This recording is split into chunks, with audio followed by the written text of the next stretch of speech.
یہ جو تیسرا یونٹ یا تیسرا حصہ جو ہے فورٹ ولیم کالج کی ادبی خدمات ہے، اس کے بارے میں ہم دیکھیں گے۔ تو جب ہم کوئی ادارے کی بات کرتے ہیں یا کوئی تنظیم کی بات کرتے ہیں تو اس دور کے علمی و ادبی یا تہذیبی پس منظر سے واقفیت ضروری ہو جاتی ہے تاکہ ہم کو اس کے بارے میں معلومات سمجھنے میں آسانی ہو۔ تو سب سے پہلے ہم جو دیکھیں گے وہ فورٹ ولیم کالج کے وقت جو تہذیبی پس منظر تھا، علمی ادبی اور تہذیبی پس منظر تھا، اس پر روشنی ڈالیں گے، اور اس کے بعد پھر ہم اگلے عنوان کی طرف جائیں گے۔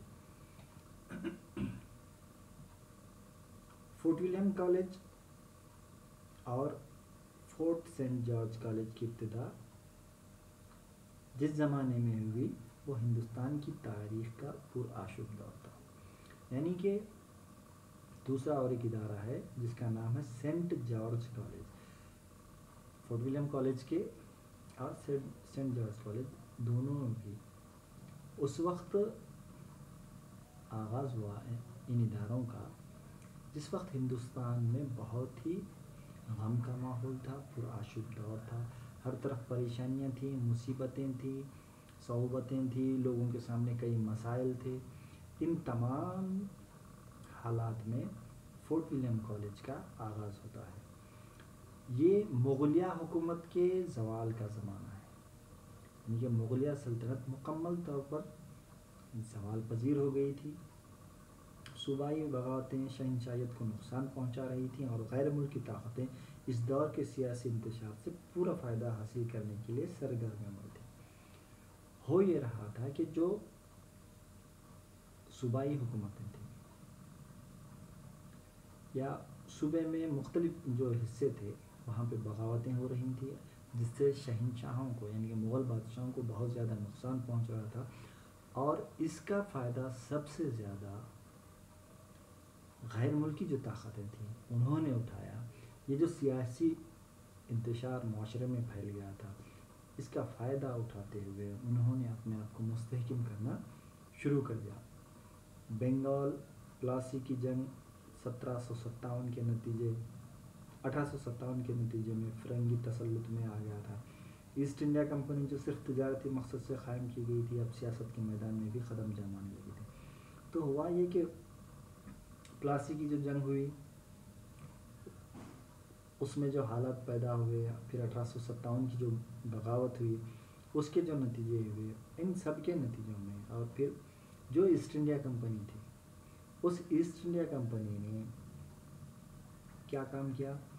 جو صرف تجارتی مقصد کے خاطر ہندوستان آئی تھی یا قائم کی گئی تھی اس نے اپنے قدم مضبوطی سے جما لیے۔ ادھر بکسر کی لڑائی کے بعد انگریزی تسلط نہ صرف مشرقی اضلاع پر مستحکم ہوا بلکہ مغربی اور جنوبی ہند تک پہنچ چکا تھا۔ اب اس کے ساتھ ساتھ دوسرے حصے میں بھی یہی ہوا کہ بکسر کی جو لڑائی ہوئی اس میں انگریزوں نے مشرق کے جو علاقے تھے، جو اضلاع تھے، ان پر بھی اپنی مضبوط پکڑ جما لی، اور وہ مغرب اور جنوب دونوں علاقوں میں ہندوستان کے مغرب سے لے کر جنوب تک کے علاقوں تک وہ اپنی جو پکڑ تھی اس کو انہوں نے بہت زیادہ مضبوط کر لیا تھا۔ اس تسلط کو برقرار رکھنے، مزید سیاسی اقتدار حاصل کرنے اور حکومت کے کاروبار چلانے کے لیے انگریز افسروں کا دیسی زبانوں سے واقف ہونا ضروری تھا۔ تو اس وقت انہیں جو ضرورت محسوس ہوئی وہ یہ ہوئی کہ اب ہم کو جنوب اور مشرق، مغرب، جنوب، مشرق، ان سبھی علاقوں پر حکومت کرنے کے لیے انگریز افسروں کو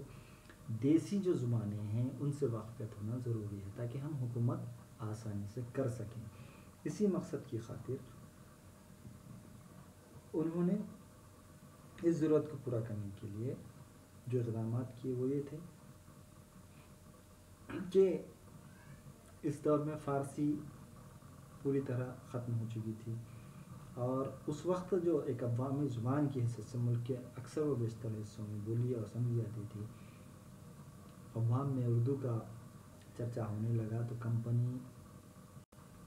بہادر کے حکام نے بھی اردو سیکھنے کی طرف سنجیدگی سے توجہ کی۔ تو ہوا یہ کہ چونکہ فارسی زوال پذیر ہو چکی تھی، اور جو کمپنی کے صاحبان تھے انہوں نے اردو سیکھنے پر سنجیدگی سے توجہ کی۔ پھر انفرادی، غیر سرکاری یا نیم سرکاری کوششیں تو بہت پہلے سے جاری تھیں، مگر اجتماعی اور سرکاری طور پر سب سے اہم اور باضابطہ کوشش فورٹ ولیم کالج کلکتہ کا قیام ہے، جو 1800 میں لارڈ ویلزلی کے ہاتھوں عمل میں آیا۔ ویسے تو غیر سرکاری یا نیم سرکاری اور انفرادی اس طرح کی کوششیں اردو سیکھنے کے لیے جاری ہی تھی انگریزوں کی، لیکن اجتماعی اور سرکاری طور پر ایک انہوں نے جو کوشش کی، اور جس کو باضابطہ طور پر کوشش ہم کر سکتے ہیں، وہ کوشش ہے فورٹ ولیم کالج کی۔ اور فورٹ ولیم کالج کا کلکتہ میں 1800 میں لارڈ ویلزلی کے ہاتھوں افتتاح ہوتا ہے، اور اس کو عمل میں لایا جاتا ہے۔ یہ تو بات ظاہر ہے کہ اس کالج کا مقصد اردو کی بقا یا ترویج و اشاعت نہ تھا، بلکہ کمپنی کے انگریز ملازمین کو اردو سکھانے کا انتظام کرنا۔ یعنی کہ یہاں پہ جو مقصد تھا، اصل مقصد وہ یہ تھا فورٹ ولیم کالج کے قیام کا، کہ جو انگریز افسر ہیں ان کو اردو زبان سکھائی جائے۔ انہوں نے اردو زبان کے عروج کے لیے، اردو زبان کی ترقی کے لیے یا اردو کی بقا کے لیے فورٹ ولیم کالج کا افتتاح یا آغاز نہیں کیا تھا۔ کمپنی کے انگریز ملازمین کو اردو سکھانے کا انتظام فورٹ ولیم کالج کر رہا تھا۔ اس وقت ملک کی ابھرتی ہوئی زبان اردو ہی تھی، جو ہندوستان کے طول و عرض میں نہ صرف بولی اور سمجھی جا رہی تھی، بلکہ اس میں تصنیف و تالیف کا کام بھی ہو رہا تھا۔ تو اس دور میں ہو یہ رہا تھا کہ جنوب سے لے کر کہ پورے ہندوستان میں اردو زبان کی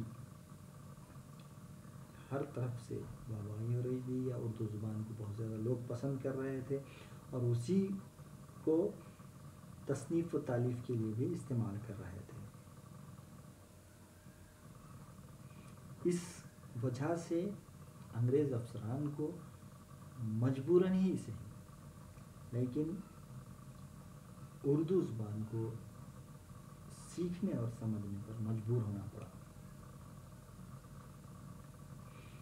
فورٹ ولیم کالج کا قیام سرکاری طور پر منظم کاوش تھی، اس لیے اس کا اردو نثر کی ترقی اور رفتار پر خوشگوار اثر ہوا۔ اس کا سب سے اچھا اثر یہ ہوا کہ اردو زبان کا جو نثر تھی، یا اردو زبان کے ادب کا جو نثر کا حصہ تھا، اس کو بہت زیادہ عروج ملا۔ اسی لیے تاریخی اعتبار سے فورٹ ولیم کالج ایک ایسا ادارہ ہے جس کے ذکر کے بغیر اردو نثر کی داستان نامکمل رہے گی۔ اسی وجہ سے ہم یہ کہہ سکتے ہیں کہ اردو زبان، اگر ہم اردو زبان کی نثر کا ذکر کرتے ہیں تو فورٹ ولیم کالج کی جو خدمات ہیں نثر کو لے کر، ان خدمات کا ذکر کیے بغیر اردو نثر کی داستان نامکمل دکھائی دیتی ہے۔ تو اس طرح کا جو تہذیبی پس منظر ہے فورٹ ولیم کالج کے پیچھے، وہ یہ ہے جس میں دو ایک باتیں ایسی ہیں جن سے ہم واضح طور پر سمجھ سکتے ہیں کہ فورٹ ولیم کالج کا قیام اس مقصد کے لیے کیا گیا تھا کہ جو حکومت کرنے کے لیے انگریز افسران ہندوستان آتے تھے، ان کی یہاں کی مقامی بولی جو اردو زبان تھی اس سے واقفیت ہو جائے، تاکہ حکومت کے انتظامات کرنے میں کسی قسم کی کوئی لاپرواہی یا غلطی نہ ہو یا کسی قسم کی کوئی رکاوٹ نہ ہو۔ فورٹ ولیم کالج کا قیام کا مقصد یہ نہیں تھا کہ اردو زبان کا عروج یا اس کی بقا یا اس کو ترقی کی بلندیوں تک پہنچانا، تو لیکن جس مقصد کے لیے بھی فورٹ ولیم کالج کا قیام کلکتہ میں 1800 میں آیا، اس کے نتیجے میں سب سے اہم اور اچھا کام اردو نثر کے لیے یہ ہوا کہ اردو ادب کی جو نثر تھے اس کو بہت زیادہ عروج ملا یا اس کو بہت زیادہ ترقی ملی۔ شکریہ۔